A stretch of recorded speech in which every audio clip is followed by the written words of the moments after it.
what reality you see. It determines how reality unfolds itself to you.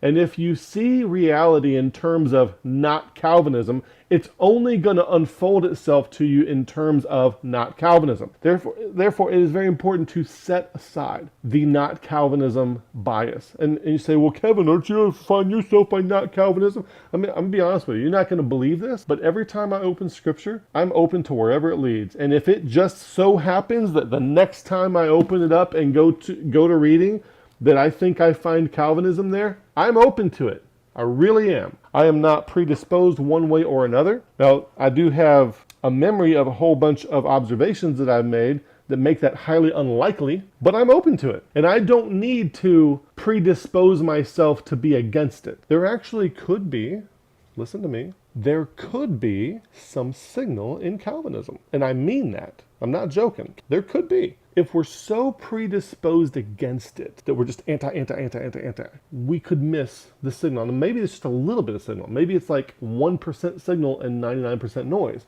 But let me tell you something. You still want to be able to suss out that 1% signal. Now, what I was thinking of doing, I was thinking of going to the website, scrolling down, and going through the statement of faith. However, we've done that before. We have 2 videos where there are group discussions where we have done that. We have gone through the statement of faith on the Soteriology 101 Provisionism website, and we've gone through this and we've pointed out some serious problems. Now, I'd probably point out different ones today. Probably my biggest problem right now is the vicarious atonement statement. It is Calvinistic. It's a divine provision given of sufficient value for the sins of the whole world and provides a way for anyone to be saved on the basis of Christ's shed blood. The atonement does much more than save people, and it does much more than deal with sin. Just this one example of the vicarious atonement, it demonstrates how Calvinism is clouding what they are seeing. The atonement is much bigger than just dealing with sins, just dealing with salvation. And by the way, it's not the atonement that saves, by the way. And here they connect atonement to salvation, which is one of the fundamental flaws that leads people into Calvinism. So there's an example. And all through these kinds of flaws are all, if you scroll down on that website, if you go to the website and scroll down, there's all kinds of flaws like that in the provisionism statement. You might have a knee-jerk reaction, say, oh, Kevin, well, we're going to go through there and we're going to find them and we're going to fix them all. It doesn't work that way.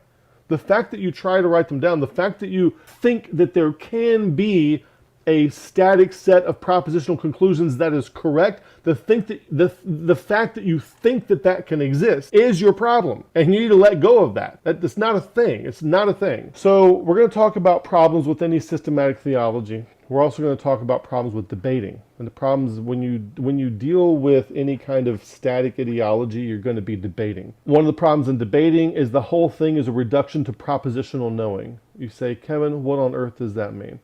Let me go to my 4 kinds of knowing slide.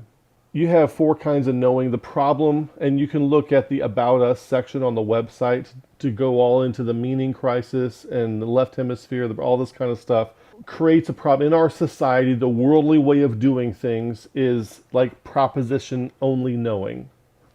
And it leaves out the other kinds of knowing. These are statements like cats are mammals, God is a trinity. These are helpful to a degree, but we can't think that the proposition is the product. That's not we treat Christianity like the development of true propositions, properly semantically disambiguated and arranged in a proper order, is the desired end state and product that we're trying to bring about. That's not what we're trying to do.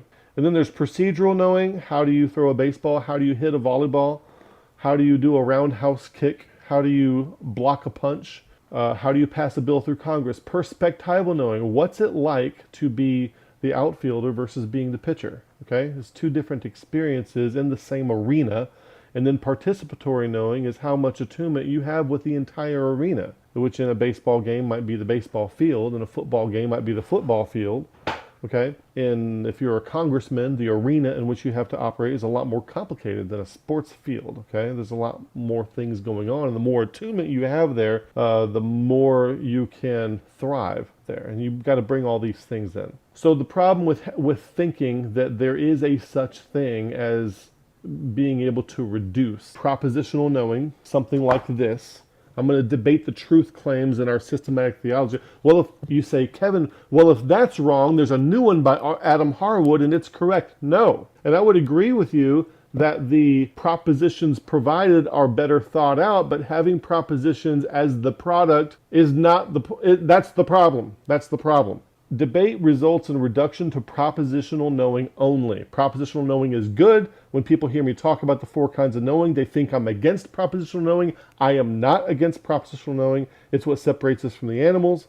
It's what allows you and I to communicate right now. It's very, very good, very, very needed, just not at the expense of the other 3 kinds of knowing. There is a presumed omniscience on the topic at hand. It's hubristic. So if me and James White are debating, should we really talk to each other like neither one of us have anything to learn from the other one? And that we know everything that there is to know about a given topic enough to where we can be against everything they're going to say? Why would you do that? So we encourage a much more cooperative manner of interaction. It causes people to be defensive. There are 3 ways that you can relate to people. Jonathan Haidt lays this out. Very smart guy also. I recommend his stuff. You can either be combative, relational, or exploratory. You can be relational and exploratory at the same time, but you cannot be combative and either one of those 2. So you want to be relational and you want to be exploratory. You don't want to be combative. Debate forces you to be combative. Even if you're a nice guy, even if you're being like super nice, like Leighton is well known for being, a very nice, cordial guy, and that's great. But it's still in combative mode. You're in zero curiosity, so you can't be in explore mode. There's no openness to learn. You can't be in explore mode. And you're pre-oriented toward an ideology. So you're going into a debate with something like this, or even Adam Harwood's, or whatever, doesn't matter what it is, or provisionism, and you're presuming and you're oriented toward that, and all of your cognition is going to be post hoc rationalizations toward a pre-concluded set of ideas, toward pre-conclusions. That's not good sense making. It might win. You might do well in the debate arena, but that's not a place you want to be doing well in, okay? Because if you do well in the debate arena, you are not doing good epistemology. Your content continues right after this. This video is a short segment of a longer one. The full-length video is in the description below. We're moving all content on relationships, growth, and transformation to our new channel called BTF Grow and Relate. Future content in these categories will also be posted there, so subscribe and hit the bell icon to that channel to stay updated. Our website, Beyond the Fundamentals, offers valuable resources including our reading list and glossary to help digest our content. For personalized help, we offer paid one-on-one consultations. Just visit the website, scroll to the consultations section, and fill out the form to book a session. If you find our content valuable, please consider supporting us financially. It takes time and resources to create this content, and donations help make it possible. Supporters also receive an invitation to our weekly FSI group sessions. You can donate via the QR code or visit our donate page on the website, which offers 5 electronic ways to give. If you prefer another method, send me an email for more options. Follow us on YouTube, Facebook, and X, formerly known as Twitter. And now back to the content.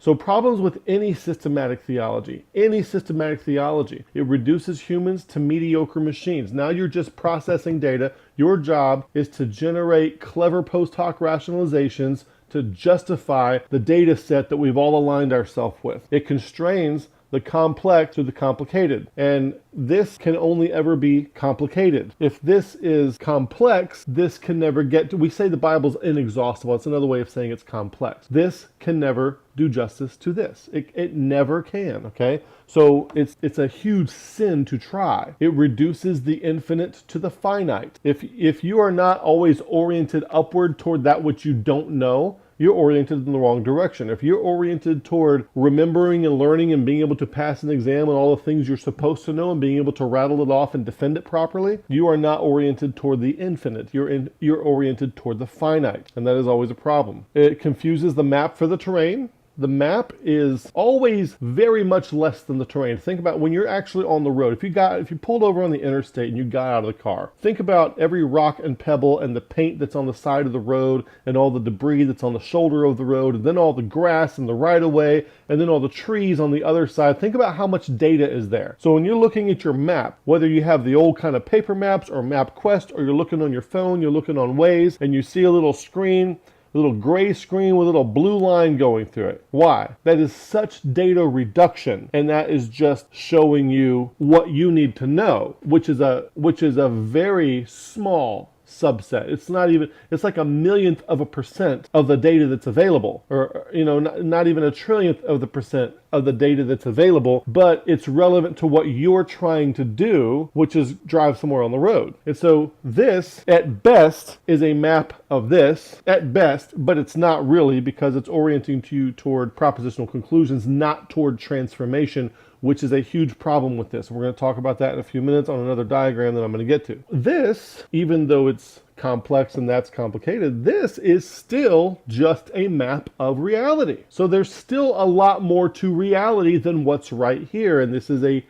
guide, this is a map, but there's a lot more to reality than what's here. So now you've got a map of a map. How well are you going to see the terrain there? It exacerbates the left hemisphere's hall of mirrors. We've talked about that on other videos. Your left hemisphere is good at trying to, your left hemisphere creates a map of reality so that you can grasp things. Your right hemisphere is open and observant and sees the gestalt, it sees the whole big picture and the context. Your left hemisphere sees things in individual components and parts and slices. It sees time in slices and minutes and seconds, whereas your right hemisphere feels it flowing smoothly. Your right hemisphere is what enables you to enjoy a piece of music, whereas your left hemisphere will be chopping up the individual notes as if they're not connected to the other ones. It prevents growth and transformation. It results in slogan theology.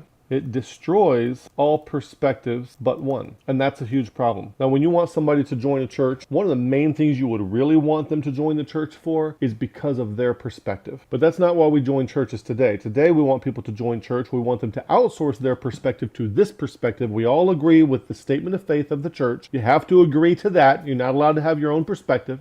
Have to agree with the 1689 Confession of Faith, London Baptist Confession. You're not allowed to have your own perspective, but you need to show up, you need to attend, you need to pay, you need to participate in all these little activities. You've been reduced to a mediocre machine. That's what's happened. The value of the edification process, according to Ephesians 4:16, is their perspective. In Ephesians 4:15, they are speaking the truth in love, the truth from their perspective as they see it. You need their perspective. And any kind of provisionism, Calvinism, doesn't matter. The damning sin that it is to all of us is that it takes away our capacity for perspective and outsources it to this unified, centralized perspective. What good are you? The edification process in the Bible is not supposed to be a one-to-many broadcast.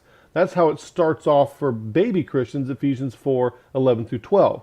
We're supposed to go through a transitional phase to where the edification process winds up like you see it in Ephesians 4:16, and we've been all over all these passages in the previous videos, where it is a many-to-many edification process, which doesn't make sense to have unless those many-to-many people have their own perspectives to share. And when I say own perspective, I'm not saying like right versus wrong, I'm saying complementary and supplementary, and you need them. Well, what we should be doing is we should be in dialogue with Scripture, not in a competition to see who can produce the most reductionistic and graspable summary of it.